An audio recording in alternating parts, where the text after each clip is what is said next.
This is DNA replication. So DNA has to replicate in order for the cells in bacteria to divide correctly and for genetic material to be passed on. DNA is a polymer of deoxyribonucleotides.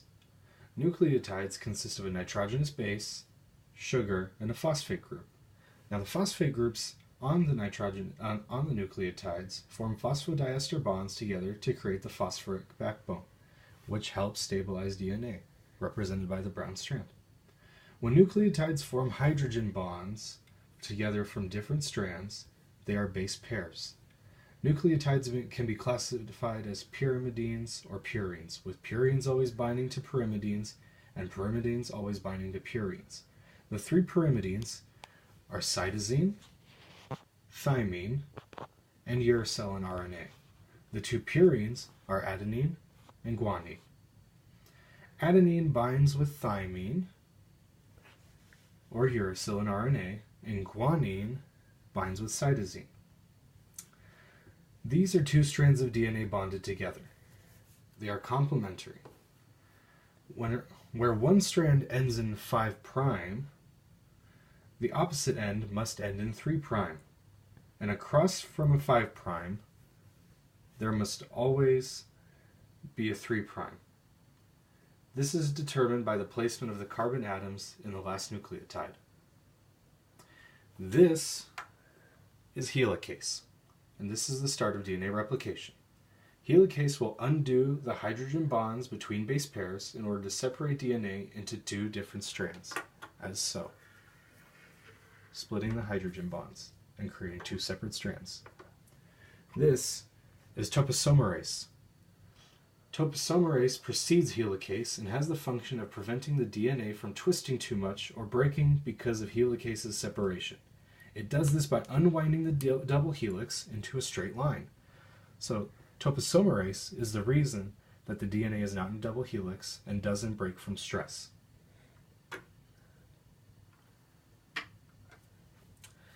These are SSB proteins. They bind to the phosphate backbone to prevent base pairs from rebinding to their counterparts. They keep the strands separated, and they hold it open like this. This is RNA primase. Its job is to lay down a strand of RNA primer on both sides of the DNA. The primer is going to serve as a starting point for DNA polymerase III once it can start. So the primase will lay down primer here, lay down RNA primer, sorry, that's not RNA primer. RNA primer has uracil in it. It will lay down RNA primer here, RNA primer here,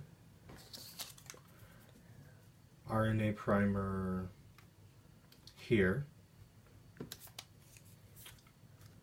RNA primer here, and of course, gotta move this a little bit, RNA primer here.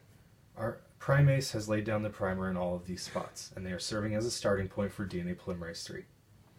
Speaking of, this is DNA polymerase III. Its function is to add base pairs to each of the separate strands of DNA. It can only work 5' to 3', and this is why RNA primer must be laid down beforehand. This 5' to 3' issue leads to leading and lagging strands. So, on one strand of DNA, polymerase III is leading, adding base pairs in one long continuous strand following helicase. So, DNA polymerase III will bind here, and it will move in the direction of helicase while adding down base pairs. This might take a second. Sorry, guys.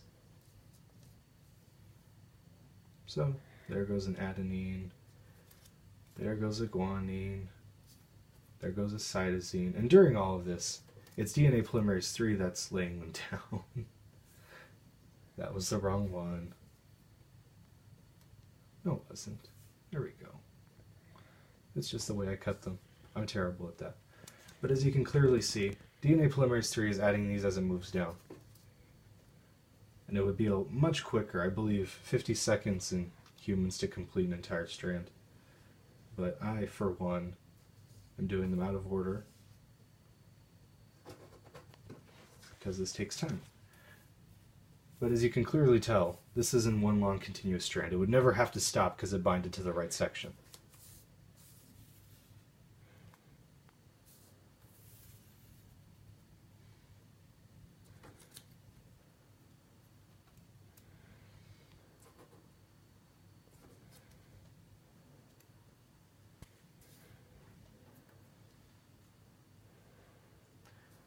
Almost there.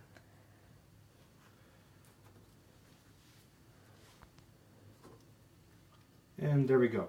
Leading strand has been complete. DNA polymerase III attached to the 5' end of the primer right here, and it moved down and it's following helicase. It never has to stop. Unfortunately, it's not the same on the lagging strand. This is the leading strand, this is the lagging strand. On the lagging strand, DNA polymerase III still binds to the 5' side, but it has to move in this direction, which is away from helicase. So it has to add base pairs moving in the opposite direction. This is going to require multiple RNA primers to be laid down, and in the process creates Okazaki fragments, which are going to be the gaps between base pairs on the lagging strand once DNA polymerase III is done adding them. So DNA polymerase would bind here, and it moves this way, sees that there's gaps, it's going to fix these gaps.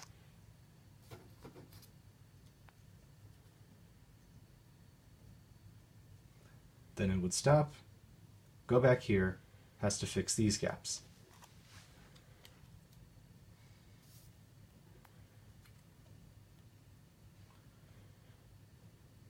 And attaches here, sees a gap, let's fix it up. There we go. DNA polymerase III has done its job. It has made sure to add bases to both sides, and even though the lagging strand has Okazaki fragments, its job is done. So DNA polymerase III is done. Now that DNA polymerase III is finished, this is DNA polymerase I. Now DNA polymerase I is going to go through both strands, and it's going to read the new DNA place to make sure base pairs are matched correctly. So it's going to attach to the 5' end on this side and go through.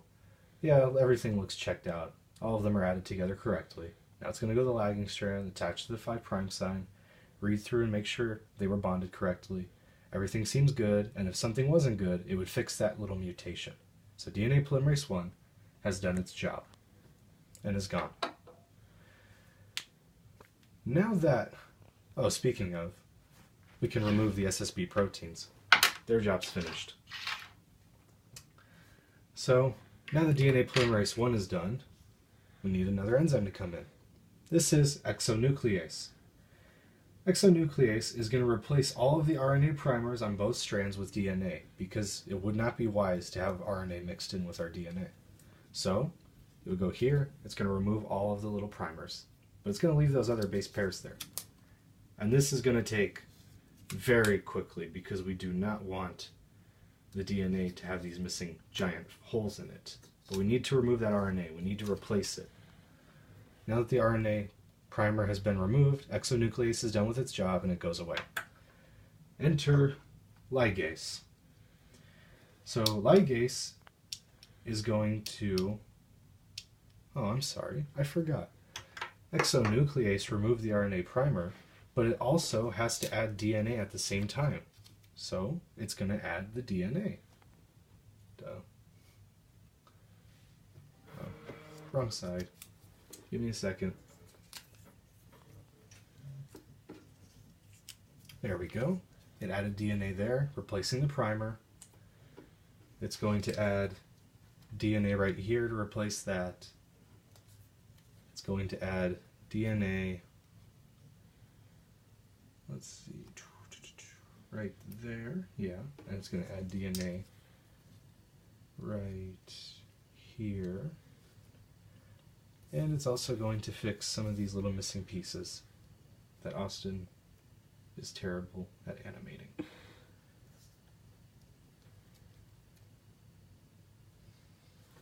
So, exonuclease is fixing Austin's mistakes.